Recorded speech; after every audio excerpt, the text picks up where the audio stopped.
Good morning and welcome to the Bloomsbury SET's Connecting Capability and Knowledge Exchange Conference. I'm Jessica Pavlos. I'm the Research and Knowledge Exchange Development Manager at SOAS University of London, and I'm a member of the steering group of the Bloomsbury SET. The Bloomsbury SET is a knowledge exchange platform bringing together 4 partner colleges of the University of London: the Royal Veterinary College, the London School of Hygiene and Tropical Medicine, the London School of Economics and Political Science, and SOAS University of London, along with the London International Development Centre. We come together in a One Health approach, aiming to deliver major human health benefits, improvements in animal health, welfare and productivity, and in biosecurity and food safety. This program is funded by Research England's Connecting Capabilities Fund. So we're joining together for sessions over the next 3 days to reflect on knowledge exchange and the lessons that we've learned from 3 years of the Bloomsbury SET program. So just to let you all know, the session is being recorded and it will be available on the Bloomsbury SET website after the event. We would love for you to join us for the other sessions that we have planned over the next couple of days. So tomorrow at 11 a.m, we have a session on partnering with industry that's entitled Developing the Knowledge Exchange Ecosystem. In this session, we will discuss the elements needed to create and nurture sustainable partnerships with industry, the pillars for a successful knowledge exchange ecosystem, and barriers to success, including different priorities, approaches, and timelines across HEIs and industry partners. Then on Thursday at 11, we will be discussing lessons learned from delivering large-scale knowledge exchange programs. This is the conference closing session, and in it we'll review lessons learned from a selection of Research England Connecting Capability programs. In the session, we'll discuss best practice in relation to new processes and methods, building and maintaining networks, capturing impacts, and developing a robust infrastructure. So before that, we have today's session, which is entitled Collaborating, Not Competing, Connecting higher education institutions. In this session, 2 of my Bloomsbury SET colleagues and 1 colleague from another Connecting Capabilities program will present their experiences of the enablers and barriers to collaboration, focusing on solutions and best practice. We will look at how universities can broker sustainable relationships and create connections that lead to sustainable collaboration, and how we can understand and capture the impacts of knowledge exchange. The session will involve 3 presentations, each of about 15 minutes, and then an audience Q&A. We're really keen to have a proper discussion and for our session to feel interactive, so please do post your questions in the chat box as we progress through the session. So, on to our first presentation. So Dr. Alexandra Anderson is the Strategic Research Officer at the London School of Hygiene and Tropical Medicine. In this role, she delivers support mechanisms for fellowship and research grant applications across the school, with a particular focus on innovation, translational research, and knowledge exchange activities. She's a member of the Bloomsbury SET steering group, and she is going to speak to us about developing the HEI innovation ecosystem in the Bloomsbury SET. Thanks very much, Alex. Thank you, Jess, and welcome everybody. Good morning, good afternoon, depending on where you are in the world. So as Jess mentioned, I'm Alex Anderson. I'm part of LSHTM's Strategic Research Office and also a member of the Bloomsbury SET Steering Committee. So as Jess mentioned, the Bloomsbury SET really brings together 4 colleges from the University of London to tackle the threat of infectious diseases and particularly the rising challenge of antimicrobial resistance. The programme is designed to complement the existing research and teaching initiatives across the colleges, but really take this further by delivering new ventures in the knowledge exchange space. So the Bloomsbury SET is a platform to grow knowledge exchange. And as you'll see on my slide, growing from the 4 college partners, we have delivered 30 projects. And this has brought together laboratory sciences, mathematical modelling, epidemiology, social sciences, arts and humanities researchers to really tackle that infectious disease threat. And it's been delivered through a range of initiatives. So we have had project grants, we've had innovation fellowships designed for those at a more early to mid-career stage, commercialisation awards for those who are working closer to that commercial impact, and also really bringing together and providing a forum for new connections through sandpits across themes such as data science, artificial intelligence, arts, humanities, and social sciences. And so from the 4 colleges, we've grown these 30 projects involving 72 investigators and 43 external organisations. And I'm going to be giving you a little overview of what I've learned along the way. So what did we learn? barriers and enablers. As I'm sure most of you can also echo, lack of time is always a critical barrier. Establishing those new connections, building that trust when you're bringing individuals together who haven't worked together before, it takes time and it takes commitment. It means understanding those differing expectations, particularly across different research disciplines, different research themes, and even understanding those differences in operational practices across the partner colleges.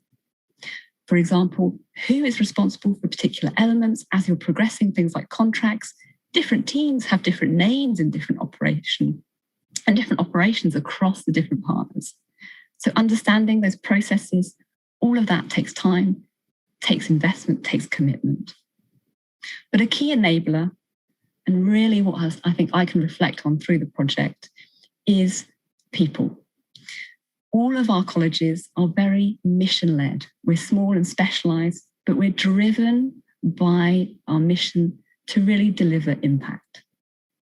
And so there's a really key enthusiasm to build skills and to also make new networks to be able to deliver that impact across the knowledge exchange arena. So reflecting more on what we learned, and moving on to my next slide, we really took the time to try and understand the motivations and expectations at the individual and institutional level. And that involved really making sure that we joined up teams and processes as early as possible. So leveraging key institutional contacts and the relationships already established in partner colleges and joining those together in a framework, in a network, to be able to link new groups and new projects. And certainly from my perspective, I found that actually building that network with KE professionals has given us a huge opportunity to share success stories and case studies and understand what knowledge exchange can look like across those different disciplines. Because what we're doing in LSHTM is different to what's happening in SOAS, in LSE, in the RVC. And by sharing experiences, reflecting on success, and linking different people together, we can really highlight the potential of how we can progress innovation. One thing that I have reflected on over the past year, as we've all been working in a different way, is that it can seem actually easier to make those initial connections online because there's less of that time cost, travel cost. You can just click on a Zoom link or a Teams link and suddenly you're in a forum where you've got maybe 100 people that you can look at and begin to engage with. So it can be easier to connect online, but we don't have those serendipitous water cooler moments. So it can be harder to sustain that connection and build those deeper relationships. So building successful collaborations, and moving on to my next slide, thank you, is really helped by understanding what is a win for all partners. So what are those expectations? What are you aiming to achieve? Is it the same thing? Is it different elements? How can we bring those different perspectives together? And that requires an ongoing, open, really honest conversation, including the operational elements about who is responsible for what and when, and also making sure that you're aligned in your clear plans for the future. Depending on the scale of the project, what's the next step? Who are you going to engage with? Do all the partners agree on what that looks like? So making sure that everybody's visions are coming together, are recognised, are rewarded, and are aligned.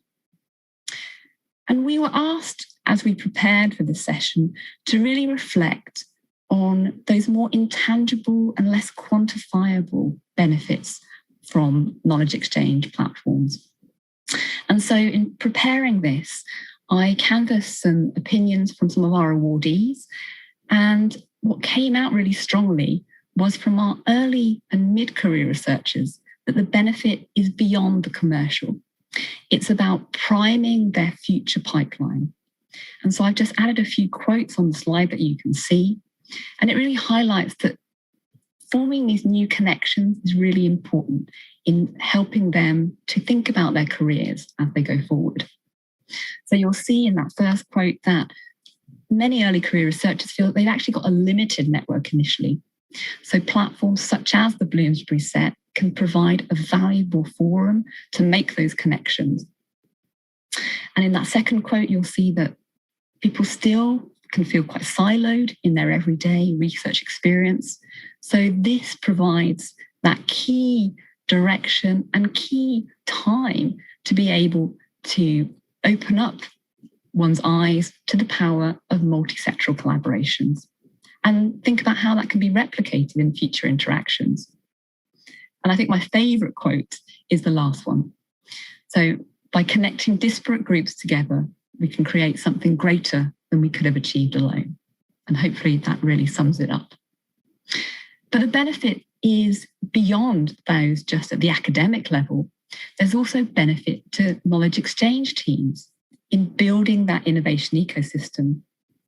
And certainly from a personal perspective, I can say that I now feel I have a network of colleagues that I can share knowledge with, that I can compare skills and share skills and best practice with.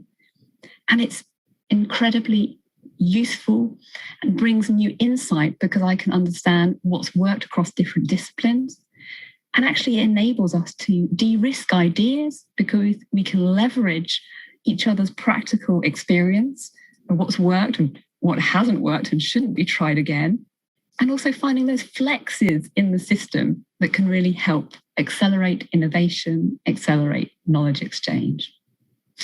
So that's just been a very brief summary of perspectives on the knowledge exchange platform that is the Bloomsbury Set. And so just to put a concise summary together, collaboration takes time, it takes clear communication, and it takes sustained effort.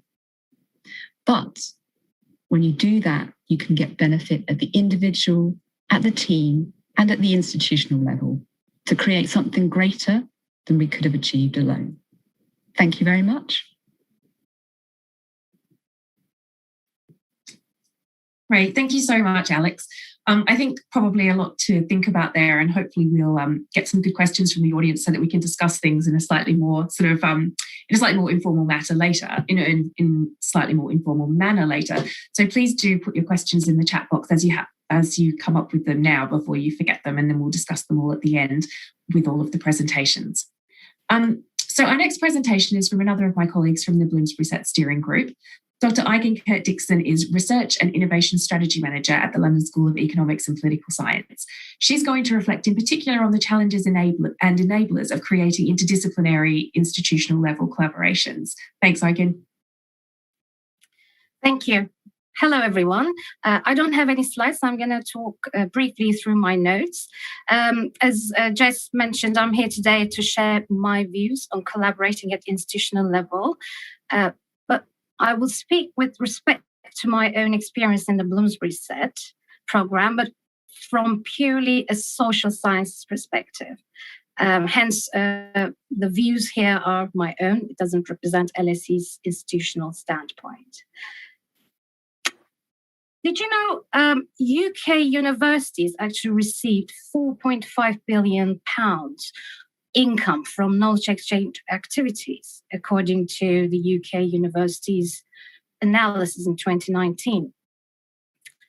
But what is more interesting is 36% of this amount, which is the highest proportion, actually came from collaborative research involving public funding and the provision of continued professional development of individuals.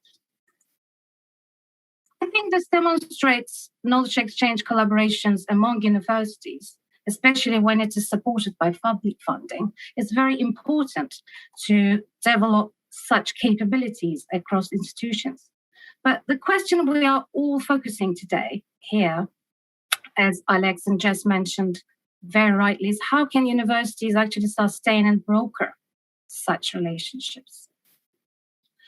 I am coming from a research development background into knowledge exchange. So I actually believe we, as both research and knowledge exchange professionals, can make collaborations work through more informal structures that are built on the formal platforms funded through public funding, like the Bloomsbury said.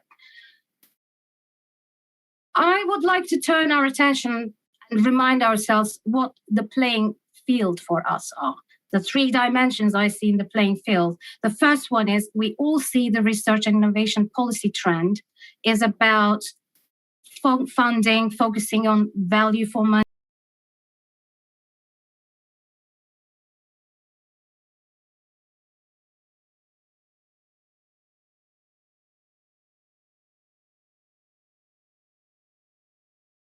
By the Research England, you can see a benchmarking and all the activities that each higher education institution in the UK had been doing in knowledge exchange.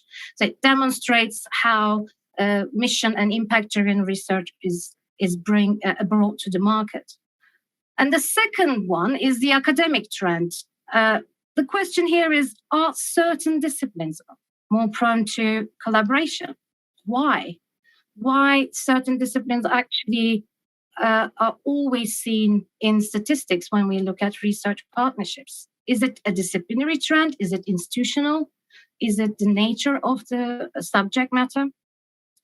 And the third dimension is the institutions, the universities that we focus on today. What is the trend in universities? We are seeing a lot of alliances being formed regionally or nationally as a result of, such as the Connecting Capability Fund that is funding the Bloomsbury SET program, the European Universities Alliance that the European Commission is piloting since 2019. More investment in research development and knowledge exchange professionals. There are more global connections as well as regional innovation networks. So within this context, in theory, what actually works? What is the written evidence is telling us that it works?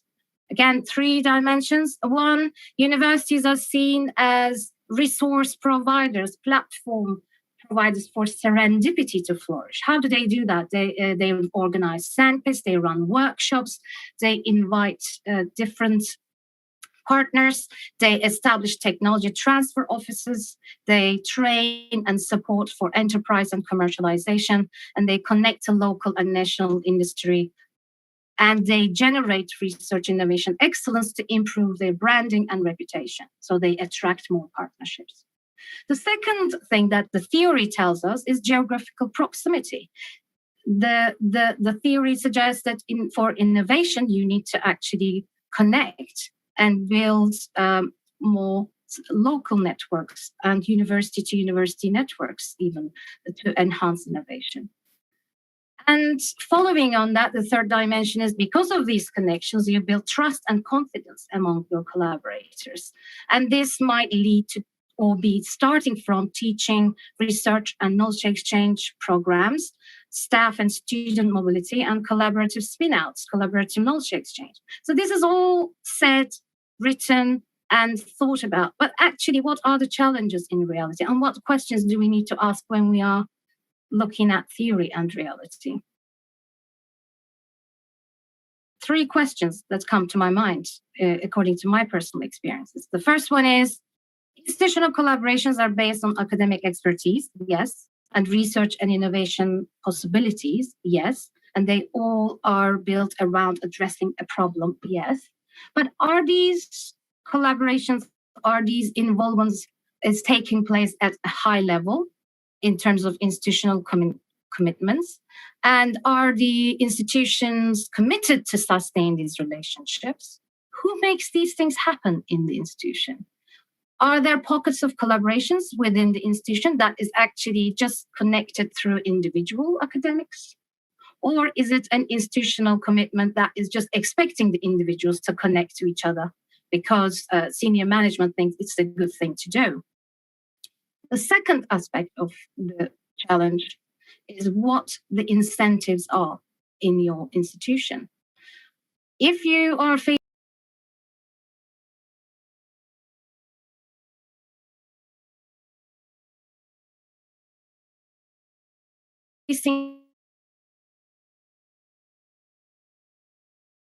structures are supporting different things compared to your partners. And the third aspect is the disciplinary question. What is the norm?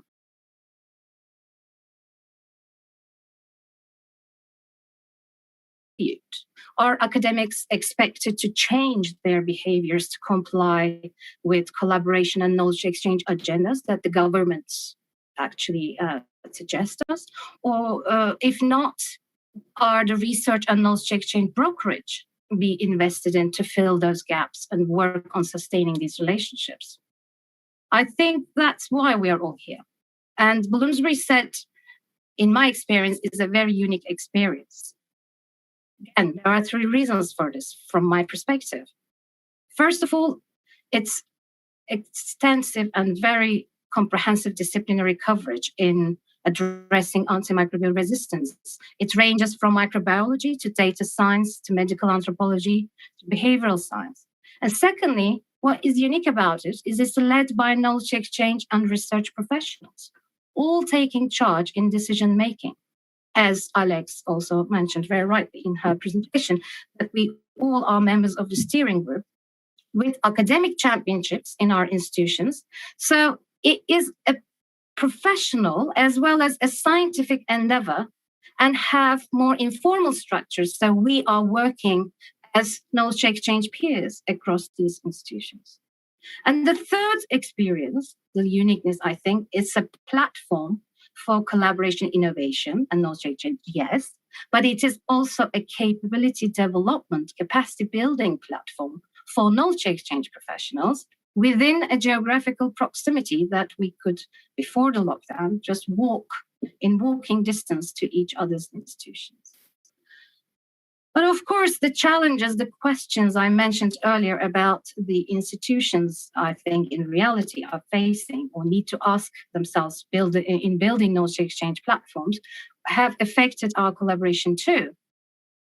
First of all, yes, although the geographical proximity is important to build trust and enhance innovation, but in the complex canvas of London, compared to other regions in the UK, sometimes the global and discipline-specific collaborations could supersede the option of working with your nearest neighbors. And in order to overcome that, we, as knowledge exchange partner professionals, try to explore opportunities together.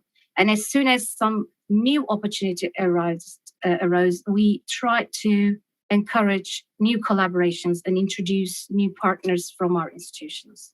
So we did do an extra effort to go to our nearest neighbors, to our consortium members. The second, I think, challenge in my perspective was the understanding and the conceptualization of knowledge exchange in social sciences versus non-social sciences. So what the expectations from an academic's perspective about a tangible output might differ in certain disciplines. And our challenge has been as a group, how do we convince a multidisciplinary group that it actually all works, such as a workshop or a conversation or a suggestion, a hearing in a policy committee could also be a knowledge exchange output compared to an innovation tool, a vaccine tool. So in order to overcome this challenge, we tried to co-produce together, design new structures to encourage common understanding. So for example, we, in order to enhance our activities in connecting our capabilities aspect of our partnership, and connecting our academic bases, we designed an arts, humanities, and social sciences-led funding scheme. And this demonstrated that there are certain knowledge exchange impacts that social scientists could bring to understanding the antimicrobial resistance approaches. So the outputs of these very small projects ranged from design thinking training for local stakeholders, or use of photo voice in understanding camel owners' perceptions of zoonotic disease risks, for instance, in Bedouin communities. It's very interesting results. Please, if you haven't done yet, go to the Bloomsbury SET website and check under awards the social science projects. You will find very interesting examples there. All of these, I think, worked because of the knowledge exchange and research development individuals taking part in responsibility and decision-making steering group members. And the accountability has been delegated to the group. So I think this created an informal structure built on formal agreements among our institutions and gave us the flexibility to coordinate activities and support the coordinating team. I'd like to end my talk just to share my thoughts about what we could consider spending more time on thinking if any of you are starting a new endeavor like this or planning to be part of a knowledge exchange platform. I think building trust as early as possible and ensuring that all the partners are agreeing to spend plenty of time to understand institutional tensions, pressures, cultures is very key. I think this could be enhanced with staff mobility, spending more time in partner institutions and actually trying to see the world through the tensions and the challenges our peer institutions are facing, and then building common funding programs together. And the second thought I have is the infrastructure and the institutional platforms might be there. Our institutions and funding might be there, but the institution-based stakeholders are key to encourage collaboration. Just having the platform and building formal structures isn't, I think, enough. I think we need to go beyond that.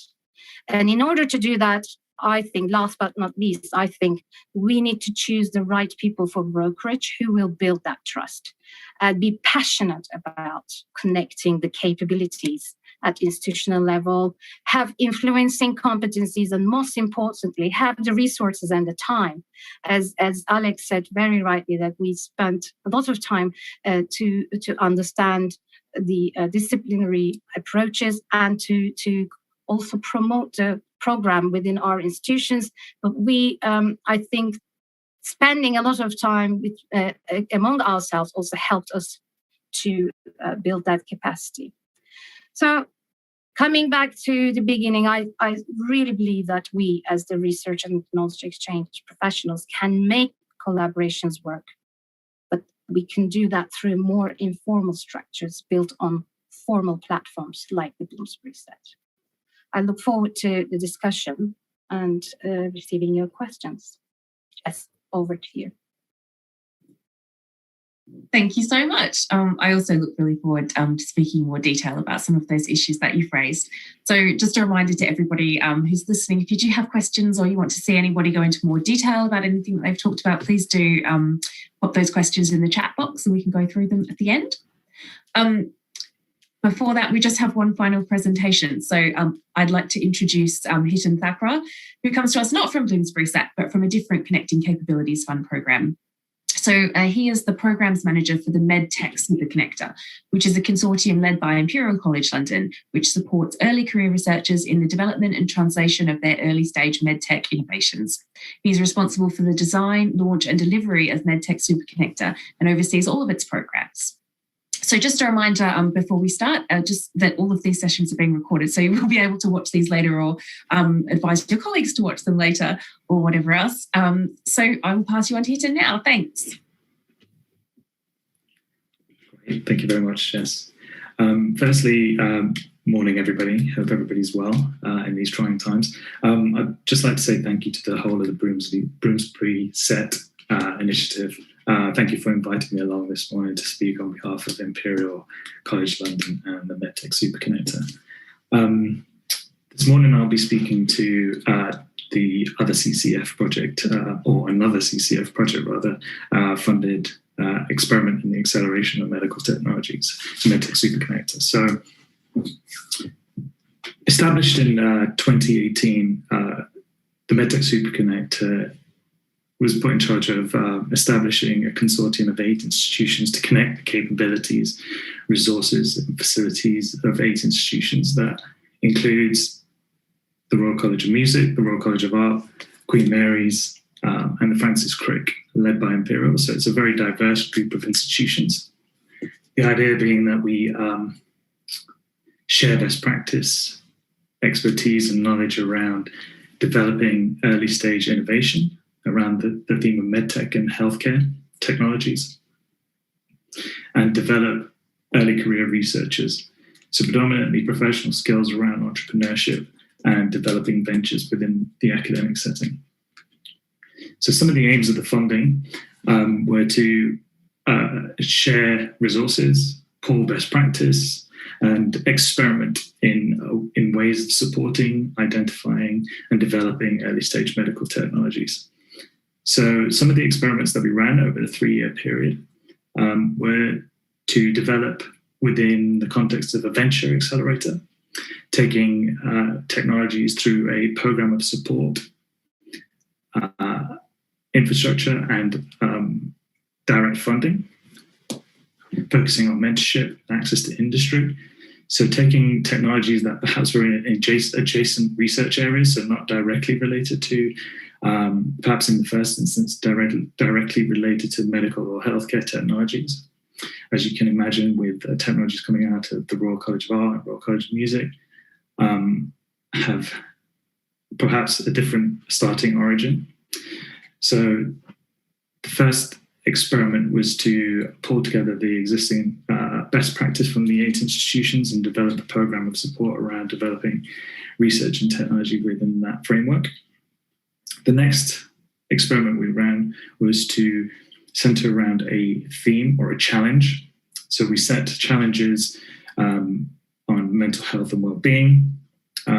Pain was our latest one. So the Challenge Accelerator essentially took a number of individuals and research through a program of support and idea generation. So we experimented with a similar model to that of Entrepreneur First, taking individuals from cross-institutional and multidisciplinary teams within the institutions, put them together, challenged them, inspired them around the theme and the challenge, gave them a context for the technology and a sense of what the existing problems are, and asked them to come up with solutions around that challenge.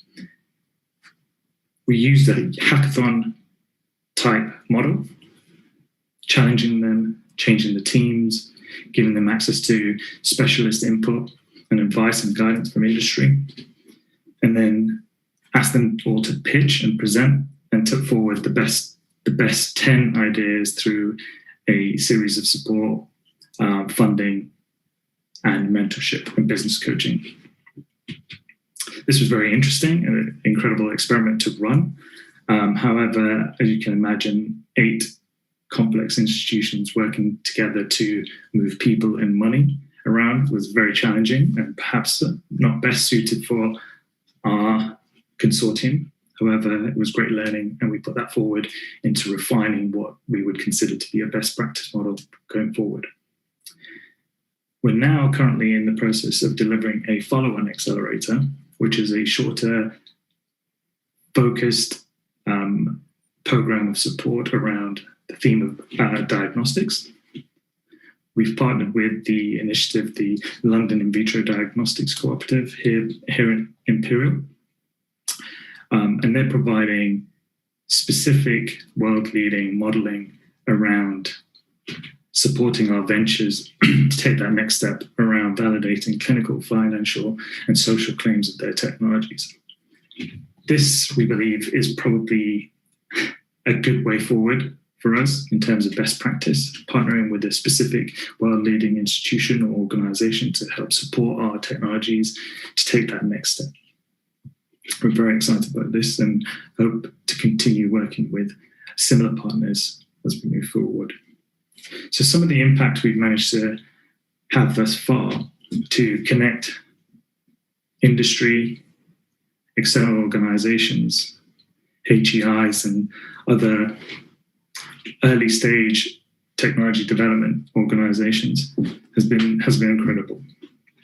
So as you'll see from the following graphic, we've had a number of successes so far. So not to mention, if you wouldn't mind skipping the slide, please, that'd be great.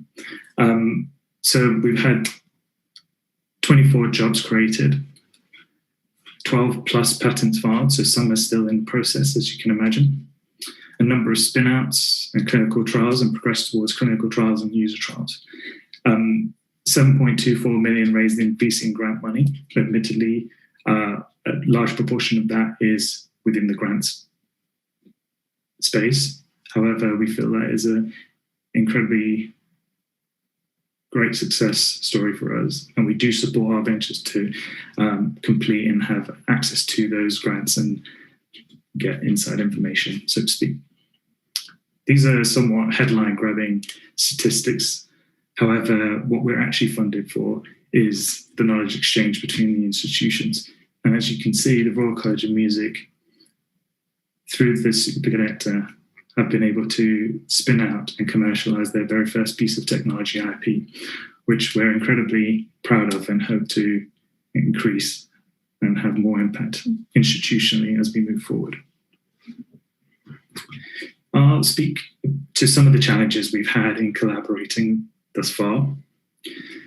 Siloed working, I think that's perhaps evident within any single institution, but multiplying that by 8 becomes very complicated and very difficult. It's not just the institutional siloed working. However, within the institutions, there are multiple departments, and within those departments, there are multiple individuals which have their individual ways of working and practices. So navigating that complex landscape is incredibly challenging at times. But we found that continuously working with individuals and having the remit and the flexibility, the inherent flexibility rather, from Research England and the CCF Fund has allowed us to be able to navigate that quite well thus far. Obviously, my colleagues previously have mentioned the importance of individuals and staff, and turnover is an inevitable part of any project over a long period of time. So personal relationships are incredibly important, but having a single point of contact within an institution can be very difficult when people move on or move to different departments or have other competing priorities.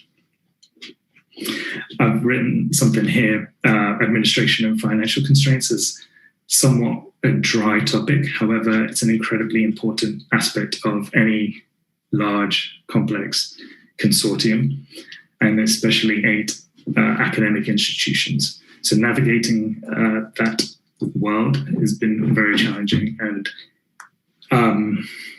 can present a number of barriers and slow things down over time.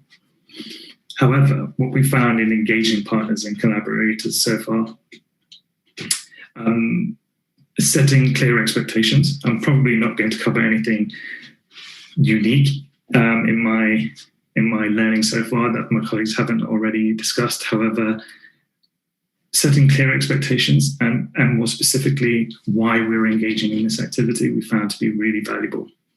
Really communicating why and what the longer term aims and objectives are, and creating what success looks like together has been, I believe, one of the single most successful things we've been able to do in order to engage all of our partners and the continuous engagement also. I've written another couple of points here around not over-promising and only promising and only working and engaging in a manner that's sustainable and which is deliverable. I think that goes without saying, but it's often quite difficult to maintain and lose sight of the end goal, and also to ensure that we're open and transparent throughout.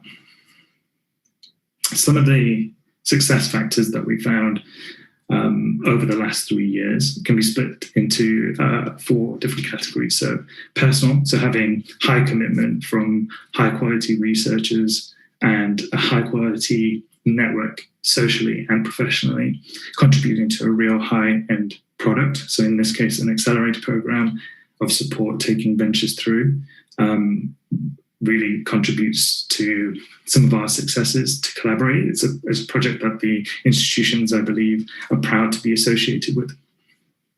The program itself allows the institutions to share best practice and knowledge to contribute to a leading program. Institutionally, so I mentioned before that the Royal College of Music has benefited directly. There are a number of impacts that we've had, small and large, over the last 3 years institutionally, and we hope to capture that more as we go forward. So meaningful collaboration. It's not just by name. It is a meaningful collaboration, I truly believe that. And structurally, I believe the focus on medtech and the investment, both financially, time and resource-wise, allows us to be able to have an impact broadly beyond just the consortium and London. So hopefully we will be able to take this broader and wider as we move forward. So what have we learned so far? We've, in terms of technology transfer and where we fit within that pipeline of support for developing research right the way through to perhaps spinning out and raising money and perhaps scaling up even further, we found that there is very little support the pre-TTO, also pre-technology transfer office kind of space. So we fit a need.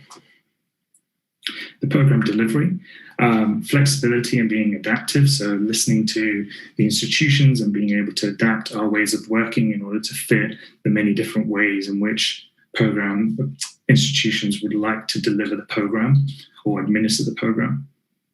We found that to be an incredible learning curve over the last 2 to 3 years. Communication is key. I don't think you need me to tell you that constant, consistent, clear communication is very key to not only for engagement, but also to ensure that everything is delivered on time and to budget, more importantly. The support network. We wouldn't be able to deliver the program without the external support from perhaps corporates, mentors, and individuals helping support the development of this ecosystem and innovation ecosystem. So lastly, just in summary, I would like to say that I believe the inherent flexibility from the CCF fund has allowed us to be able to set and manage our own expectations with our partners and craft that vision together.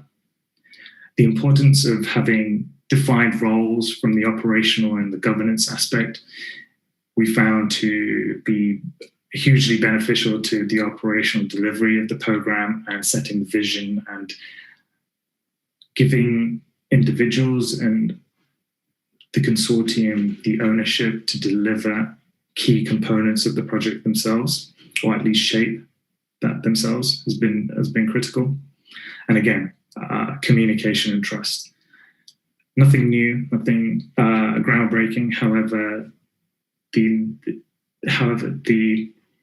ability to listen, respond, and be able to take action on that and make people feel heard throughout has been key to any collaboration, either on an individual level or on a large, complex project such as the MedTech Superconnector.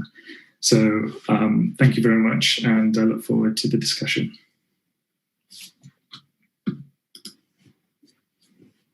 Great, thank you so much, everyone. So just a reminder, keep putting questions in the chat box, but we'll start now. We've got a few questions from the audience and a few other questions that have come through to us. So I'll start, I think, leading on directly from your presentation just then, Hiten, which is around communication. And basically, you know, all of these consortia brought together institutions with lots of different priorities, disciplines, sizes, ways of working. So how important did you feel it was, all of you, to sort of make these partnerships equitable? And how do you do that, especially when you're relying so much on, you've all talked about the importance of people and of individuals. So how do you sort of make these partnerships work outside of individuals? I'll go first if that's okay. So it's a challenge. It's something that we're very mindful of and have been since the conception of the actual consortium right from the start. We have a number of institutions that range in different research expertise and background and specialism and the size and the geographical location of the institution. Some of which, like the RCM and RCA, are within a couple of 100 meters away from Imperial's campus in South Kensington, and others are a bit further afield. So we were very mindful of trying to make the consortium equitable. And we had some kind of hard boundaries or remits written in. So we said we would try to take an even distribution, or at least have every institution represented within the programs and have equal input and such, which definitely works and something that we continue and hope to continue going forward. But we try and ask ourselves that question: is this too imperial centric? And it's so easy to be institutionally centric if we're physically based in that space. So our office and team, and we're embedded within that dynamic, and breaking out of that, we found the ways to do that would be to physically go to the institutions and see them. Obviously, we're talking the pre and post-pandemic world, but I think those practices are still very similar and should be mirrored online as well. So it's something that's an ongoing process for sure. Mm-hmm. Great, thanks. Again, someone has asked specifically a question to you around creating trust, which is, I think, is quite sort of relevant when you're talking about how to make these collaborations work. Is that something? Could you expand on that in responding to that question as well? Yeah. So the trust building actually happens over time. I think the question is about how does that happen. So that's very serendipitous too. It's not a mechanical thing that you put people in one room and expect them to trust each other right away. I think it happens through partnership and testing and experimenting such collaborations and building something together. So I think in my experience in Bloomsbury SET, it's the openness. That's why we call this panel as connecting, not competing. We were not competing in terms of our approach to our support for knowledge exchange. We wanted to cultivate those and bring out, and we would like to use techniques and practices that each of us were using in our institutions, and even borrow that and test it and see if it doesn't work. But what is competing is the research idea, and the innovation ideas are competing. But how do we bring that about, and how do we open up and make sure we are actually sharing with openness and making sure that everyone is involved in that sharing is how you build trust. That is how it happens. Sometimes it doesn't happen if you have people or structures that are actually not trusting and maybe very risk prone. So I think we should be able to take some risks and experiment new ideas and approaches, and that's how we can see if the trust appears. It doesn't appear just on its own, just because you want to trust someone. I read an article years ago that some German professionals, I think, looked at how universities collaborate with industry, and actually they and each other. I think they resembled such collaborations to even individual marriages. Like, I mean, how do you turn a first date to a marriage? Or sometimes it doesn't. Sometimes it does. Sometimes the marriage turns into. So I think it is the same analogy, it is the humans involved in these collaborations, not robots, let's say. Thanks. Alex, did you have anything to add? I was just going to say as well, there's a specific question that someone asked in relation to your presentation, which was about agreeing end goals up front. and how you do that and how you compromise. So I wonder if you could sort of think about your response in the context of sort of compromising and competing priorities. Absolutely. Thanks, Jess. I think they all link together really closely, actually. And at the core, it is that communication, ongoing communication, being really honest about what it is that you want to get out of the project, because it will be different things for different individuals and different institutions. So I don't know if it's necessarily compromising. I think maybe it's a bit more nuanced than that, but it's developing that shared vision of what you want the project to do and where you want it to go. So it's, I think, a lot of discussion, and it evolves over time, because as the project develops, of course, it's going to go in one particular direction or another. It may end up being more STEM focused rather than more shape focused. And so those conversations have to keep on happening. But just to echo Hiten, it is often at that, I think, that pre-TTO stage that this is where that those conversations need to happen, so that the vision is guided by that longer term perspective rather than just income generation. And certainly for the Bloomsbury SET partners, as I mentioned, we are very mission-led. We're specialist institutions. So in a way, the power dynamic is a little different, because we're all quite small in terms of the teams delivering this, supporting this. So we're all learning together and evolving over time. Great, thank you. So leading on for that question, we had a question from the audience for all of you. We'll start again with Hiten, if that's all right. So in what ways did you and your academics have to adapt as the program developed over the past 3 years? Great question.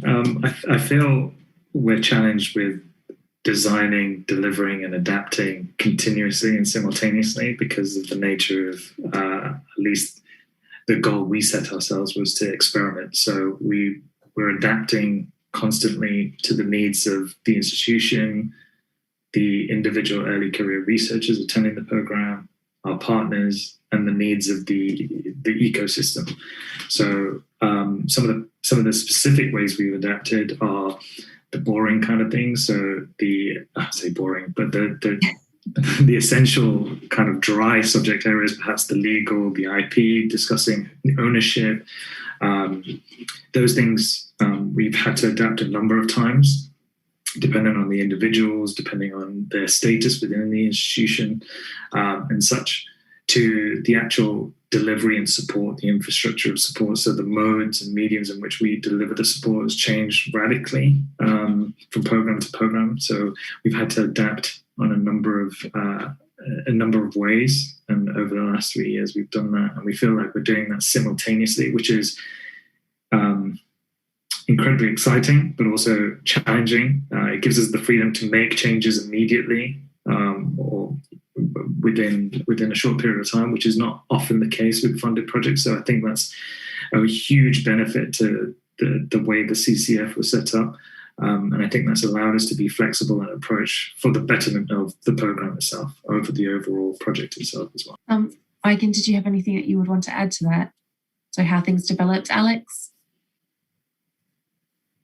Well, actually, maybe Aigen can come in with me on this one. I think, as the Bloomsbury SET evolved over time, we recognised where there were sort of particular clusters of applications coming from. And so we did evolve the calls during the period of the awards, so that we were making sure that they were bringing together all of the partners. And in fact, Aigen took the lead on the Arts, Humanities and Social Sciences Sandpit event with you, Jess. So perhaps you'd both like to add in a few comments on that and responding to that evolving requirement. Yeah. So the question about adapting, as Alex says, we adapted as we went along, and when we saw the results coming in and the involvement, and we realized where we needed to focus on for more encouragement, because as I mentioned in my short talk, that the institutional tensions and promotion structures are different. And in some one institution in our consortium might have more institutional encouragement because of the need to stay in contracts versus those who are more need to be convinced to be brought into projects. So therefore, we had to try different approaches in our own institutions to encourage our academics to be part of Bloomsbury SET. And we did, again, have the formal structures in place, like networking events or promotions, but and sandpits. It's not just the arts, humanities, social science sandpit. We also had a sandpit on artificial intelligence in antimicrobial resistance. And so everyone from both 4 institutions had to bring an industry friend. And during the day, our academics engaged with each other and came up with small project ideas with their newly met partners from our partnering colleges. And at the end of the day, they were sent away to write a very short proposal. We did try to mirror what research councils do, but in a very concise and structured way, not multi-millions, but very tiny amounts, just to encourage that connection, that conversation. But in my case, social sciences is not easy to bring to those conversations. And the question is, I think it's also about us. How did we adapt as the knowledge exchange professionals? It was also learning those terminologies. I think Jess and I had long conversations about this, learning technology transfer terms and innovation in microbiology, in medical anthropology was an eye-opening experience for us because it was a new territory for us to also transfer our understanding of knowledge exchange in social sciences into a new territory and try to find a common language with our colleagues in the other institutions. So we had to adapt, modify, and overcome and learn those concepts from our colleagues in the steering group. Jess, over to you. Thanks. Yeah, no, I think that's really interesting. I think a couple of you brought it up, this issue around language. And, we talked a lot about even, when we were naming our funding calls, we'd say, well, you would normally use the word translation if you were talking about medical technologies, and we wouldn't use the word translation at all when we're talking about knowledge exchange. I mean, except for certainly in the case of SOAS, where we do a lot of research on translation because we have so many languages. We're talking about translation in a completely different context. And there's a lot of room for sort of not so much confusion, but there's a lot of room for, I suppose, mistranslations between us all. So, and that can be really difficult. I think there's a specific question here, Aigenet, if you hang on, just let me find it. It was specifically about, let me see. Someone wanted to hear more about, expanding on the innovation opportunities for social sciences. Did you feel, obviously for everybody, and I'll come back to the Royal College of Music and the Arts and Humanities in a second as well, but is there anything in particular you felt that about the Bloomsbury SET that brought out innovation opportunities that academics in the social sciences wouldn't have otherwise had? Yes, I think so. I think it brought up the opportunities and the ideas to explore further. So it's like, because the time is only 3 years and we were just getting grips of it. And now we kind of know where the connectors are, where the gaps are. But now for me, it's interesting that I will now have some material that I can work with. Because now I have also explored and identified who is doing what in LSE in relation to global health, One Health approach, etc. But so in a way, Bloomsbury SET catalyzed that discovery within the institution. But in terms of the opportunities for innovation for social sciences, I don't know if the question is about what I know, what is available out there, or what we think Bloomsbury SET has brought out. But I think, first of all, one of the pillars of of the original research idea, knowledge exchange idea in the Bloomsbury Reset program was on understanding behavioral change in antimicrobial resistance. So I think one of the small projects we have in Arts, Humanities and Social Science scheme is about bringing a social science, public understanding of science in antibiotics research in Europe and compare it and find small regions in Europe which will be equivalent to comparing with some research being already done by our veterinarians in RVC in Sri Lanka, for instance. This was an interesting project that LSE just found a little connection just because of our research in Europe and Eurobarometer. And now we can contribute to that data toolkit that will allow training local citizens about citizen science in Sri Lanka, but actually using that output to compare other regions, small fishery regions in Europe, which we didn't think this could happen if we didn't have this opportunity. So I think it did trigger some sparks, but now we have to go and find bigger fires to put them in. Yeah, that's a very good point. I think, so there is a question about the Royal College of Music. So obviously, Hiten, there's a very, on your slide with your statistics, there's a very, very exciting one for those of us who work in the arts, humanities and social sciences, which is that the Royal College of Music, as a result of being involved in this consortium, commercialised its first IP. It was its first spin out, wasn't it? That's obviously wonderful. I'm sure the Royal College of Music was very excited about that. I would be very excited about it. I think always it's interesting to see these sort of interdisciplinary collaborations. But someone has asked in the comments, how did the project itself, how did the consortium benefit from the arts and humanities, or in this I imagine creative practice? How did they benefit from that perspective and that addition of those disciplines? So thank you for the question. I think it's probably no surprise that the thing people question the most is the involvement of the involvement of the RCM. However, they're very intrigued by the involvement of the RCM. We're very proud to have RCM as one of our consortium members. So directly, the Royal College of Music have contributed expertise around performance simulation and directing performance. So they work very closely with the business school here at Imperial on delivering pitch practice and presentation skills for individuals. So that's something that we directly inputted into the program itself, allowing our participants to have access to world-leading and a unique resource that's only available through the Royal College of Music. So it sets us apart and directly contributes to the participants on the actual program. Besides that, they have a wealth of experience and expertise around developing programs for engagement. So we lent on that in terms of input into the design and practice of how we deliver our programs. We hope to continue this and develop this further.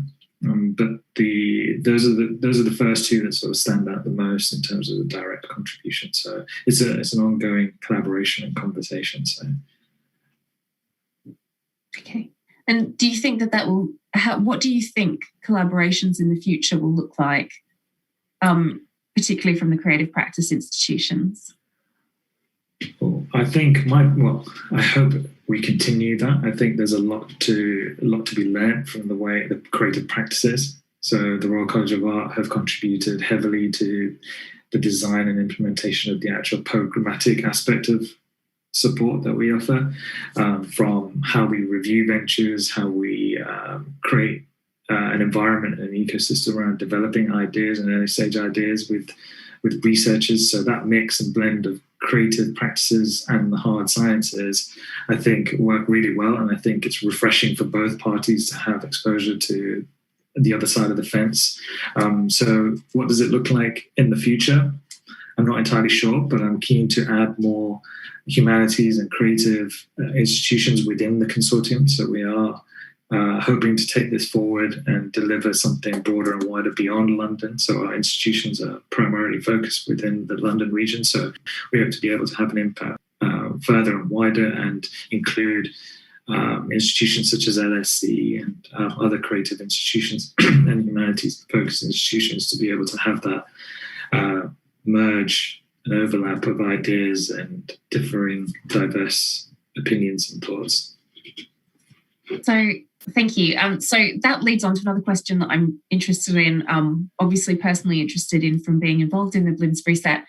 My question is about what happens when funding runs out and there's something, these are all limited grant funded projects.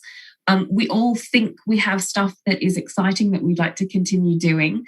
So I'd just be interested in hearing from all of you, like, how do you make something like this sustainable? Not necessarily the entire project, not necessarily the entire consortium, but even less tangible elements of it. Like, how do you make what you learn sustainable? How do you make the network sustainable?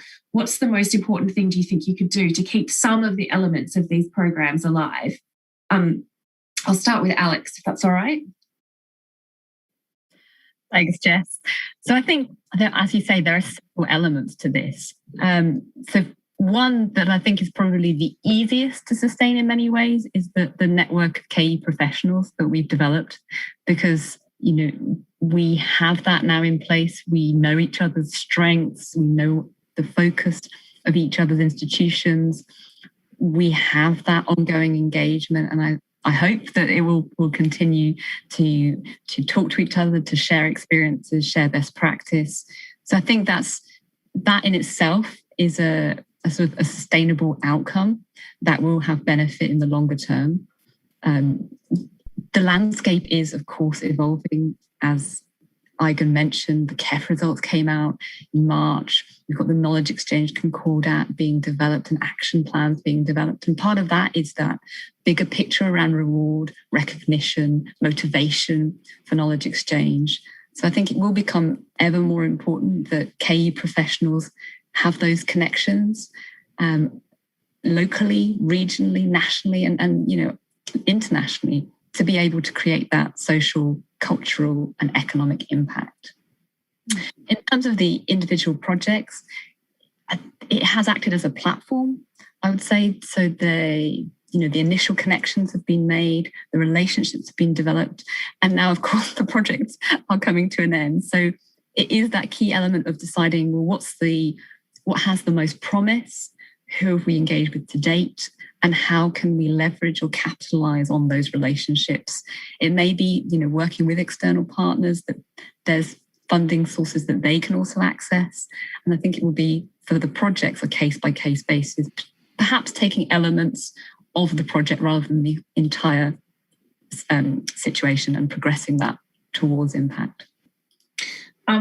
That's an interesting question, actually. So, I think I was referring to, which you obviously you answered, the question about the consortium as a whole, but this question of almost how do we then choose or do we make the decision to choose specific projects or sub-projects to take forward, and what would that look like? I don't know, Aigen, I don't know if you want to start. You already mentioned a project. What would that project be doing next if it wants to move on? Where would you be looking for extra funding? Would you be looking for extra partners? Yes, in addition to what Alex said, which I agree with all of them, I think now that we have all these case studies, these projects, and yes, we have to work on a case-by-case basis, but also we have these people that we have identified that are not part of any projects, but they fit to the Bloomsbury Sets profile. So we could actually, we will need to either create institutional opportunities to actually bring people together to start, as Alex said, pre-tech transfer, that even TRL level 0.0 level of innovation sparking at the early stages, or something that is already being developed, Now, what do we do next? And who could we encourage to join to bring it to the next technology readiness level in the market for us would be what we should be concentrating on our efforts.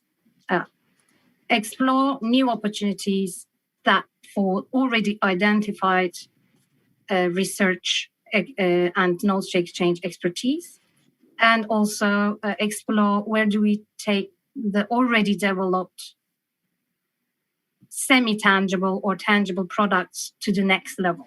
I think we already have things that we can work with now.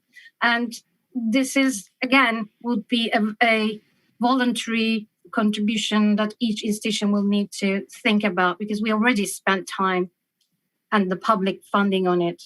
We can't just say, right, we've done this and let's put this aside and move on to something else. We have to, even if there isn't a formal collaboration in place, we need to continue with the efforts that we should utilize this already existing connection and make something happen out of it, I think. But that will again require some internal stakeholders who are keen to do this, who have the resources and who have the time that they could spend those efforts on this. I mean, I personally would be very passionate to do that, but will I have the time? I would love to. So that would be my personal endeavor. Hiten, do you have anything that you want to add to that? I think I agree. Firstly, I agree with both Megan and Alex's comments so far. I would just add that our take on sustainability has been embedded right from the start. So we've started to think about how we could ensure that this project has some legacy and impact beyond the existing funding or the current funding. So we're open to the conversation as a group, as an institution, to ensure that this is continued, both perhaps in its existing form, but perhaps in a slightly more streamlined version as we go forward. So we are looking at ways in which we can perhaps attract further funding, support from perhaps corporates and other kind of external organizations that can input into the program, and other ways in which we could potentially commercialize aspects of what we're doing. So perhaps some sort of return on some investments or those sorts of things, as we're in the innovation space. But as you can imagine, the technology development horizon for medtech technologies is years, not a matter of months. So it's a little bit difficult to predict when those returns may happen or how we could be sustainable. But what is exciting is that there is a significant appetite from the existing consortium and other institutions to perhaps grow this and develop this further. So there is appetite, which is, I think, the key thing. So I think that question about appetite is really interesting and leads on to another question that's come up from the audience, which is about institutional commitment. So I think everyone here has discussed the importance of people, so individual researchers, partners, professional services staff. And we all know that certainly in knowledge exchange, a lot of what happens because of personal connections. People, I mean, one of my favorite things about working in knowledge exchange is that it's people who enjoy working together, getting to work together and have fun and do something slightly different, perhaps from normal sort of academic life or normal industry life or whatever else. So I think in general, we have a lot of people who are very committed to continuing to work together. But as Hiten just mentioned, sometimes we're talking about years-long projects. We're talking about things that we've maybe identified at a very, very early stage and want to support into the future. In order to be able to support that, we need to have commitment at an institutional level, whether that is, well, I'll let you tell me about what institutional commitment would look like. So could you each tell me a little bit about how an institution shows that they value this kind of activity, and what difference it makes when an institution does value this kind of activity, how that contributes to making it sustainable and also to making it successful. So I'll start with you, Alex, if that's all right. Thanks, Jess. So I think it is clear that all of our institutions are committed. Certainly LSHTM signed up to the Knowledge Exchange Concordat, so that's an institutional commitment to this area. in delivering the Bloomsbury Reset programme, there was the commitment from ourselves as the KE professionals and also our academic champions who are really involved in celebrating innovation and also showcasing the potential, highlighting the calls, providing support in progressing projects. And I think that's a key element, is making sure that you can draw on the case studies and the success stories in each institution and bring them together. And going forward, I think that's going to be a key element, is supporting that within, I think as small specialist institutions, it's probably supporting it within what you do. So, having impact is part of LSHTM's mission. So it is embedded in everything that we do, from our basic research across that bench to bedside pipeline, across our teaching, as well as our more innovation and knowledge exchange focused strategic pillars. So it is really embedded within what we do in our day-to-day lives, as well as within programs such as the CCF and other institutional initiatives. So I think it's partly recognizing that, bringing it to the fore and showcasing it, as well as developing future strategic partnerships to take these innovations that have been primed forward. Okay. Hiten, do you want to answer that? The only thing I would add is perhaps the CCF fund itself is focused on knowledge exchange. So being tasked with actually creating a consortium, in this case, focused on knowledge exchange, I think it puts it front and center, rather than a nice to have or a secondary type outcome. So leading with that in the first instance, I think everybody sitting around the proverbial table feels empowered and justified to actually put forward knowledge exchange. So we found discussions are much more open and forthcoming with that in mind. And I know that's probably just a simple, kind of subtle semantic type approach to the answer, but I think it makes a big difference. We lead with, this is a knowledge exchange project. We're not taking any equity or IP with. It's only about adding value. And I think all of our partners, thus far at least, have been very open to that and keen to support and contribute under that remit. And I think everybody understands the benefit. In our case, it's ideally developing technologies that impact individuals' lives ultimately. So it's a great cause and something that I think everybody gets behind. Okay, I think Aigen and I probably have a slightly different perspective on this. So I would say, and in the case of Bloomsbury, in the case of the LSE and SOAS, which are far more arts, humanities and social science-based institutions, we would have a huge commitment to knowledge exchange. But the question, I suppose, here is not so much about our commitment to knowledge exchange as about our commitment to the specific kind of interdisciplinary project that Bloomsbury Reset was set out to be. And how much we want to devote in terms of resource and investment in time in developing relationships outside of our core disciplines, and what we do to make that valuable, that kind of interdisciplinary work. Aigen, is that something you would mind talking about? Yes, I mean, it is a part of LSE's 2030 strategy as well. Like we want to educate with impact and be the global leader in social sciences, but also raising the voice of social sciences through natural sciences. So this is part of our institutional commitment. But how do we do it on smaller scale? Is smaller steps. It's understanding innovation and commercialization in social science is a complex and a new adventure for, I'm sure, most of social scientists and humanities researchers in the UK, and that's why I think the Research England's support for through this Connecting Capability Fund was aimed to catalyze such thinking and relationship building across the disciplines. And in that context, LSE has also been involved in leading one of the CCF projects, which is not the topic of today's panel, but through that we also institutionally set up a new innovation team, because just to understand what does making a process or a service or a product radical or incremental innovation in the market means with the input from social scientists.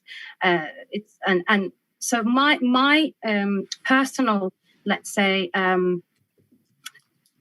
issue in this whole spectrum of intentions, policy discourses, and funding mechanisms have been the social sciences and humanities.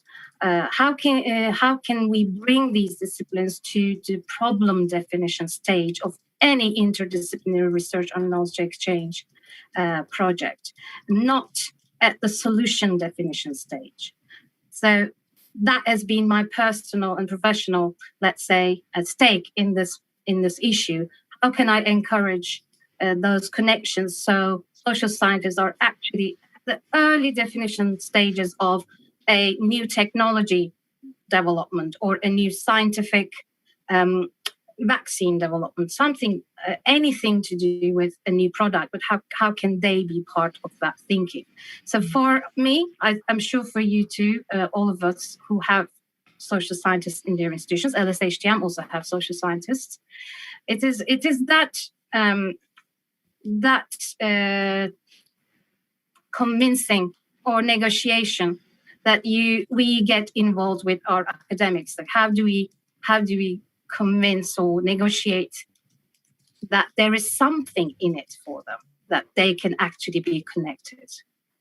So that is the institutional, I think, commitment that we need to also always have in place. And for that, we will be continuing to do that. I hope so.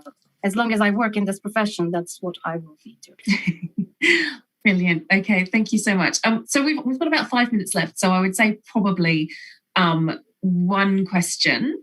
And we've had this kind of question come up a couple of times. So essentially, we talked about this when we were planning this session. Is the question, what was the thing you wouldn't do again, or what would be your take-home advice for doing it again?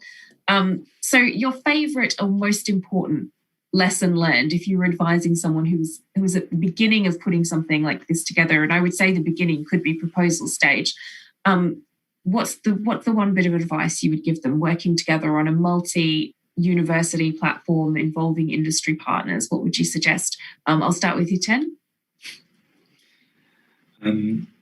Great question. It's obviously incredibly difficult to summarize in just one takeaway or one key point. I think if I had to or was forced to, I think as cliched as it is, I think flexibility, and having that flexibility to be able to adapt to the needs, requirements, and sort of expectations of the very complicated departments and organizations. So, but just as a couple more, listen and be consistent. I think that they're really important to be able to create a meaningful collaboration. Brilliant. Thank you. So listening, being consistent, communicating. Aigen? Go and spend time in each other's institution and talk to each other's academics. Meet them, talk to them, hear their problems, and spend time in each other's institution. I think that would be what I would do more if I had the chance again. Okay, thanks. And Alex? Oh, I think I'm going to echo everybody else here, but I'll probably say ensuring that you factor in really early on in the programme those opportunities to develop the common vision for projects, so that right from the start, you're all aiming in the same direction. Okay, brilliant.